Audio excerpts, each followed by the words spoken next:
I'd like to introduce our town manager, Mike Malaguti, for the State of the Town address.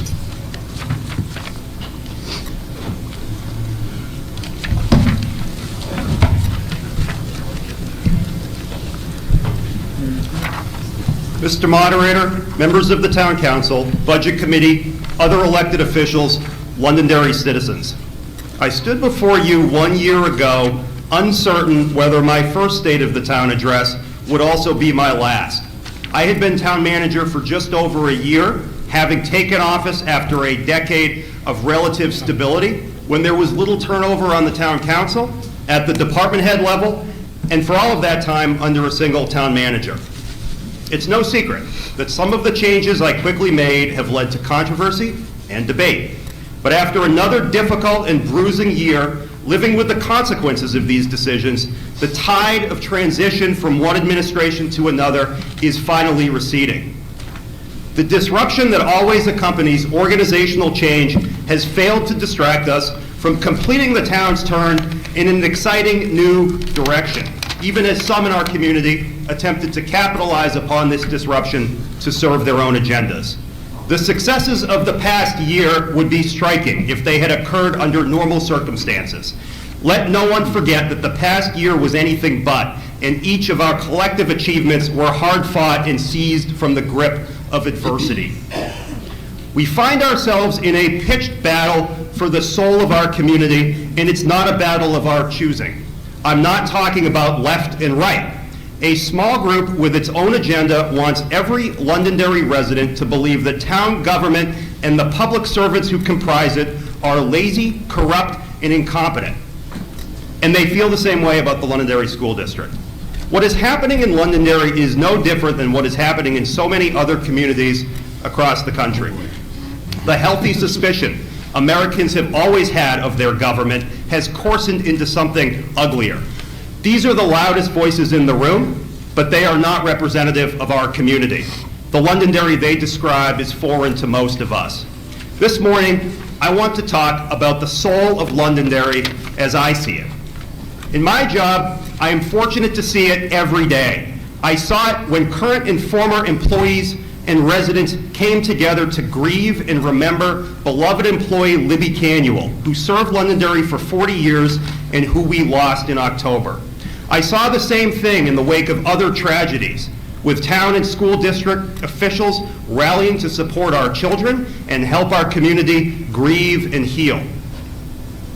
I want to thank the Londonderry School Board and Superintendent and his staff for the best year yet, cooperating to support our community together. I have so much respect and admiration for our other form of government and the good work they do. Thank you for supporting our children and our community. I saw the soul of our community in our 124th Old Home Day celebration. I heard from so many residents and visitors. It was the best yet. The Veterans Breakfast is organized each year by Katie Sullivan and her Pay It Forward students. This year, they honored 250 of our veterans, and our own Fire Chief Bo Butler, a veteran himself, spoke passionately about service. The soul of our community was on full display one freezing, rainy day in December, when Santa and Mrs. Claus visited most of Londonderry on a fire truck and then sat for pictures on the town common. Christmas on the Common is typical of many of our events, organized and made possible only with the involvement of so many community members.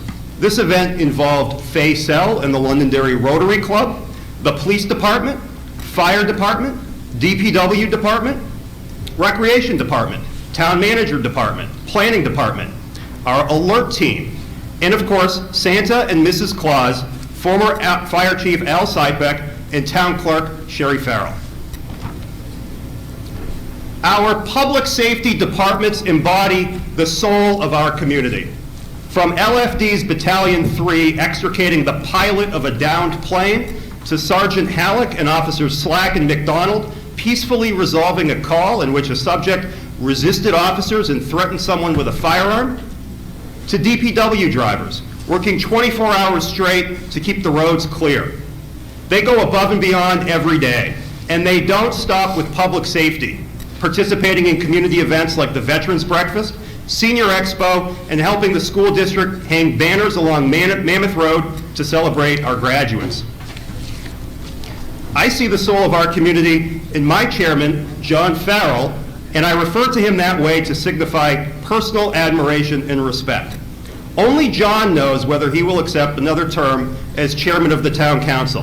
Whether he does or not, John would be the first one to tell you that we are closer to the end of John Farrell's formal leadership role on the town council than we are to the beginning. My predecessor, Kevin Smith, reserved a special place in his final State of the Town address for John, and I remember thinking at the time that Kevin overstated John's importance. 2 years later, John and I have been through some adversity together, to put it mildly, and I simply cannot put it any better than Kevin Smith did as he departed the office I now hold. Referring to John, he said, "I could not have succeeded at this position without your guidance, your advice, your support, your critiques, your life lessons, your friendship.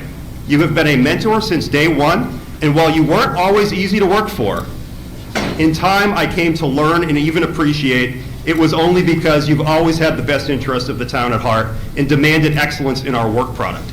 Most people in town will never see just how much work you do for the town and its residents behind the scenes." John, Kevin Smith was exactly right, and now let me put things in my own words.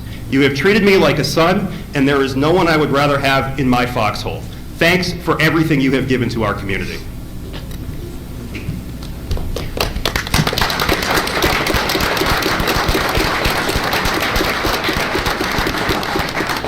We see the soul of our community and our democracy on display at one of the largest polling places in the state, with election workers arriving before dawn and staying late into the night.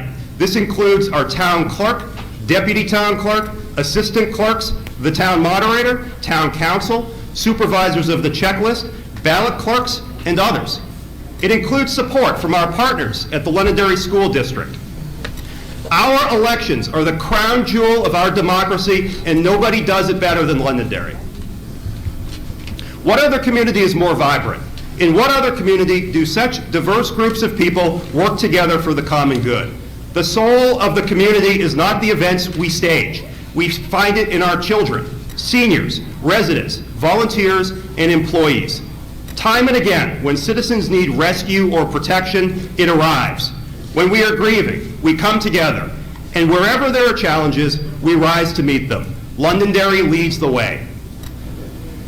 While there is much to celebrate, we must also confront head-on the serious challenges facing Londonderry today. We live in a time of rising costs, and as we prepare to open negotiations with 4 of our unions later this year, we must find a way to protect the taxpayers from uncontrolled increases in health insurance premiums. Recruitment and retention have plagued all cities and towns for years, and Londonderry has not been immune.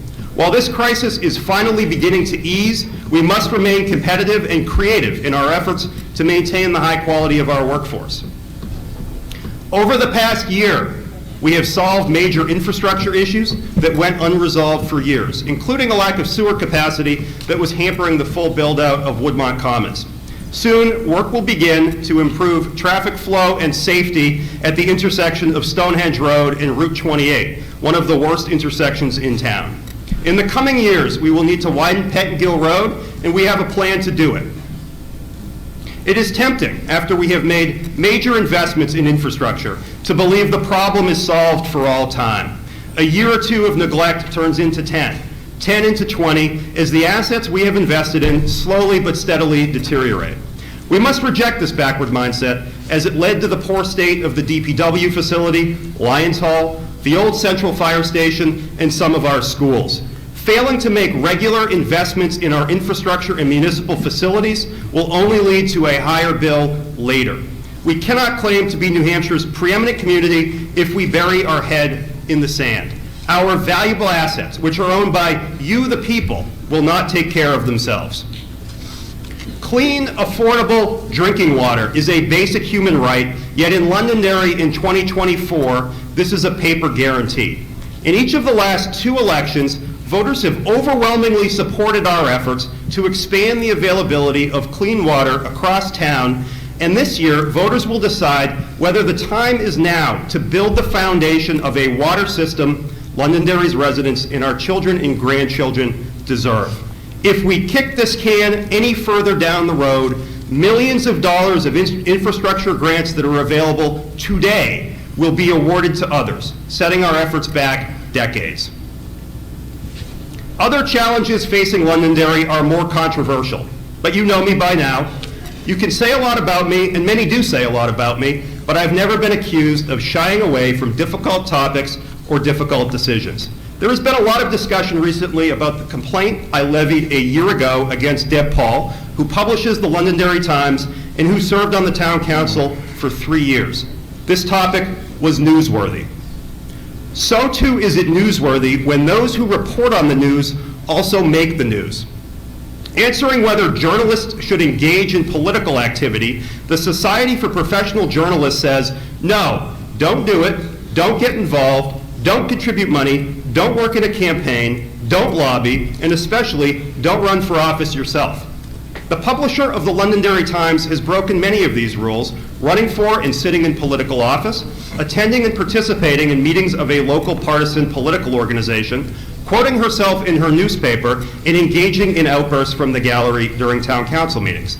I acknowledge and applaud the important role journalists play in asking tough questions and holding the powerful accountable. For those of us in public life, that goes with the territory. But why are Deb Paul and the Londonderry Times simultaneously making the news and reporting on the news, and why is no one talking about this? Just as the town council and I should not evade scrutiny for our decisions, neither should the publisher of the Londonderry Times evade scrutiny for hers. Divisive as it may be, the publisher's personal involvement in Londonderry politics is not the main challenge facing Londonderry in 2024. We face a crisis of identity. Londonderry is not a small town anymore. It has been one of the state's fastest growing communities for well over a decade. We must acknowledge this simple reality because, like it or not, there's no going back. We must also acknowledge that as we have grown, we have experienced challenges that always accompany development. Traffic congestion, increased calls for emergency service, overburdened infrastructure, the arrival of new residents unfamiliar with our history and traditions. We must acknowledge the challenges we face, but we can do so without turning our back on our heritage. We owe a special obligation to honor and protect those who built this community, and we must never lose sight of them. To confront these challenges, some would have us roll back the clock a generation to earlier, weaker, less efficient forms of government led by the enfeebled. They would have us close the town down to development and new residents, and they would turn the town over to a mob of the loudest and most disgruntled. What these people are really saying is, Londonderry has had its day in the sun, we've grown enough, we're vibrant enough, and we're done. Do any of us in this room really believe this? Are you ready to say in 2024 that Londonderry's best days are behind us? I don't believe it, I won't accept it, and good luck convincing this community that Londonderry's best days are in the past. The arrival of new residents is not a threat to be resisted, it is a blessing we should embrace. One such resident arrived in Londonderry in 2016. His name is Chad Franz, and today he is the vice chair of the town council. Chad loves Londonderry as much as anyone I know. Another recent arrival, at least by Londonderry standards, is someone named Ron Dunn, who moved to Londonderry in 2013.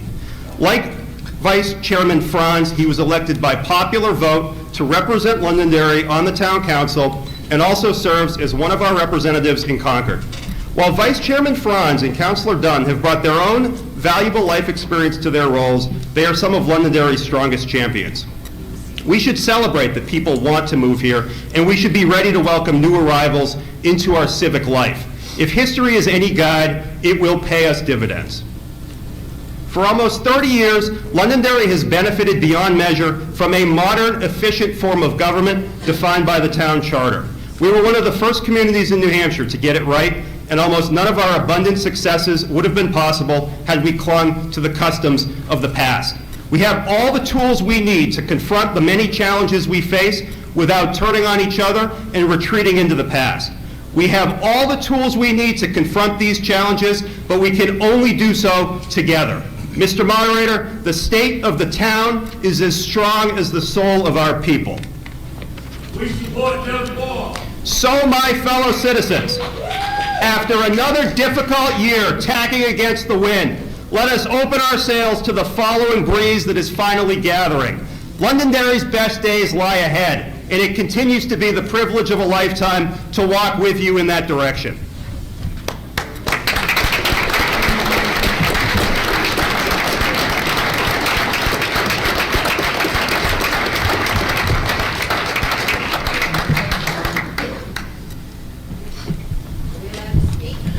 Thank you, Mr. Malaguti. Are we allowed to speak? No.